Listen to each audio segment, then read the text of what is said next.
Welcome to the Slop Farm. Enjoy the video. You have the number, now act. First, confirm the exact digits and country code so you avoid false matches. Once done, paste the number into a search engine in quotes and scan snippets for names, forums, or business listings. Make sure to try common variations like with and without the plus sign, and include local area codes separately. If nothing appears, prepare an account for a reputable reverse lookup service so you can escalate to databases that index public records. Next, dig into social and specialized sources. Search the number inside social networks and messaging apps because people often list contact numbers in profiles or posts.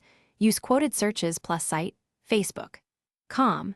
Then use multiple reverse phone databases and caller ID apps to compare results, since coverage varies. Also run the number through image and forum searches to catch screenshots or complaints. Make sure to toggle regional filters and try spelling variations of likely names to uncover less obvious matches.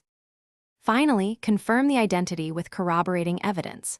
Cross-check 2 or 3 independent sources like company listings, social profiles, and public records. This reduces misidentification risk. If appropriate and safe, place a brief, non-accusatory call or message asking to identify themselves and note voice or signature details. If searches fail, consider contacting the carrier or filing a legal request. Troubleshooting tip: if results are sparse, widen date ranges, try regional.